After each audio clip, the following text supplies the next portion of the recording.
அனைவருக்கும் வணக்கம். கோவா அப்படின்னாவே நமக்கு ஞாபகம் வர்றது ஒரே விஷயம் வந்து என்ஜாய் பண்ணலாம். போனா சந்தோஷமா சுத்தி பார்க்கலாம்.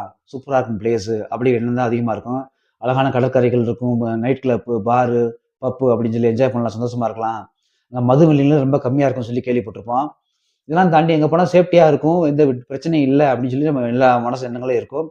அங்கேயும் சில விதமான இல்லீகல்லாம் இருக்கும். எல்லாத்துக்குமே தெரியும். இதெல்லாம் தாண்டி கோவால நடந்த 2 நாளைக்கு முன்னாடி ஒரு ஃபயர் வந்து பெரிய அதிர்ச்சி ஏற்படுத்தியிருக்கு. இப்போ கோவால போய் நம்ம ஹோட்டல்ல புக் பண்றோம் அப்படின்னா, ஒரு பாதுகாப்பான சூழலுக்காக தான் ஹோட்டல்ல புக் பண்றோம். தங்குறதுக்கு, சுத்தி பார்க்கறதுக்காக. அங்கேயும் எந்த ஒரு சேஃப்டி பண்றதுக்கான எந்த ஒரு உயிர காப்பாத்துறதுக்கான எந்த ஒரு எக்யூப்மெண்ட்ஸுமே இல்ல அப்படின்னா, நம்ம அங்க போறதுல எந்த அர்த்தமுமே இல்ல. இப்ப நடந்த அந்த இன்சிடென்ட் வந்து பெரிய அதிர்ச்சி ஏற்படுத்தியிருக்கு. இப்ப நீ கோவா போணும்னாவே, அ தங்குறதுக்கு என்ன பண்ணலாங்கிற யோசனைகள் வர்ற அளவுக்கு, சிந்தனைகள் உண்டாக்குற அளவுக்கு இந்த இன்சிடென்ட் நடந்திருக்கு. இந்த பேர் விபத்து வந்து கோவாவோட பேர வந்து கொஞ்சம் கெடுக்கிற மாரி நடந்திருக்கு. இதுவரைக்கும் வரலாற்றிலேயே நடக்கல அப்படின்னு சொல்லி, அங்குள்ள சிஎம்ஏ பேட்டி குடுத்திருக்காரு. என்ன நடந்துச்சு அப்படின்னா, கோவால உள்ள பெரிய கடற்கரை, அங்க உள்ள பானாஜி அப்படிங்கிற ஒரு தலைநகரத்திலிருந்து ஒரு 20 கிலோமீட்டர் தொலைவில ஒரு சின்ன சின்ன கிராமங்கள்லாம் இருக்கு. அந்த கிராமங்கள்ல அதிகபட்சம் என்னன்னு பார்த்தீங்கன்னா, நைட் கிளப் தான் அதிகமா இருக்கும். ஏகப்பட்ட ஹோட்டல்ஸ்லாம் இருக்கு. அங்க வந்து நடந்த தீ விபத்து சிலிண்டர் பிளாஸ்ட் ஆகி தீ விபத்து ஆயிருக்கு. தீ விபத்து ஆகும்போது 2 ஃப்ளோர் மேல ஒரு ஃப்ளோர், கீழ ஒரு ஃப்ளோர். நடந்தது வந்து ஃப்ளோர்ல. இப்ப மக்கள் வந்து ஓடுறதுக்கு வழி இல்லாம, அங்கருந்து கீழ நோக்கி விழந்ததுனால, தப்பிக்க வழி இல்ல. ஏன்னா ஒரே சிங்கிள் கதவு. அங்க பிளாஸ்ட் ஆனவங்க யாருனாலும் எதுவும் தப்பிக்க முடியாத அளவுக்கு மாட்டிக்கிட்டாங்க. கிட்டத்தட்ட 14 ஊழியர்களும், 4 சுற்றுலா பயணிகளும், மத்தவங்களுக்கு மிச்சம் 7 பேர் வந்து அடையாளமே தெரியல அப்படிங்கிற மாரி நியூஸ் அப்டேட் குடுத்துருக்காங்க.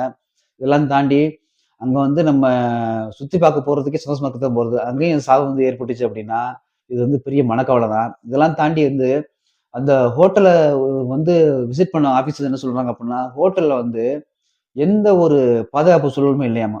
ஒரே கதவு, ஃபயர் எக்ஸிட் எதுவுமே இல்ல. அத தாண்டி ஃபயர் ஆச்சுனாவோ, ஏதோ பிரச்சனை தீ விபத்து ஏற்பட்டுச்சுனாவோ, அத எப்படி நம்ம கையாளுறங்கிற ஒரு எக்யூப்மெண்ட்ஸ் எதுவுமே அங்க இல்ல அந்த ஹோட்டல்ல. எந்த விதிமுறைகளுக்கும் உட்பட்டது இல்ல. ஏன்னா, இந்த இந்த ஹோட்டல் ஆரம்பிச்சு கிட்டத்தட்ட 1 வருஷம் தான் ஆகுதாமா. 1 வருஷத்துக்குள்ள இந்த கோவாவுக்கே வந்து ஒரு பேரழிவுங்கிற மாரி சொல்றாங்க. கோவா பேரே கெட்டு போச்சு. நம்மள நம்பி தான் சுற்றுலா பயணிகள் நம்ம ஊருக்கு வர்றாங்க. அந்த பேர நம்ம காப்பாத்திக்கணும். இந்த ஃபயர் இன்சிடென்ட் பெரிய இதா இருக்கு. நம்ம கோவா பேர கெடுக்குறோங்கிற மாரி சொல்லியிருக்காங்க. இதெல்லாம் தாண்டி கோவாவோட சிஎம் வந்து ஸ்ட்ரிக்ட் ஆர்டர் என்ன போட்டிருக்காரு அப்படின்னா, எல்லா ஹோட்டல்லயுமே விதிமுறைக்கு உட்பட்டு இருக்கணும். விதிமுறைக்கு உட்படாம இருக்கக்கூடாது. எல்லா ஹோட்டலையும் செக் பண்ணுங்க அப்படின்னு சொல்லி, அந்த ஹோட்டல் ஊழியர கைது பண்றாங்க. அதுபோல மேலாளரையும் கைது பண்றாங்க.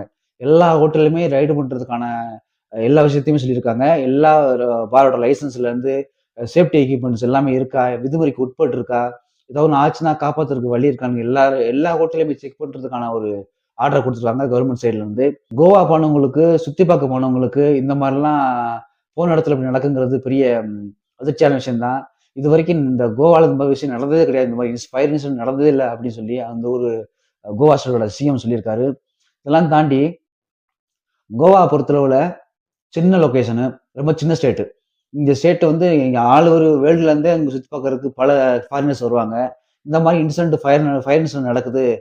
இந்த மாரி நம்மள ஏமாத்துறாங்க, அது பண்றாங்க, இது பண்றாங்கன்னு சொல்லி நமக்கு பல குற்றச்சாட்டு எழும்புச்சு அப்படின்னா, ஃபாரினர்ஸ் வர்ற அந்த ஒரு கட்டமைப்புகள் உடைஞ்சு போயிரும். வரக்கூடிய வருமானங்கள் நின்று போயிரும். ஏன்னா, அந்த கோவா ஸ்டேட் அதிகமா வந்து டூரிஸ்ட்ட கவர் பண்றதுக்கு மட்டும் தான் அதிகமா யூஸ் பண்றத தவிர, ரொம்ப சின்ன ஸ்டேட்டு.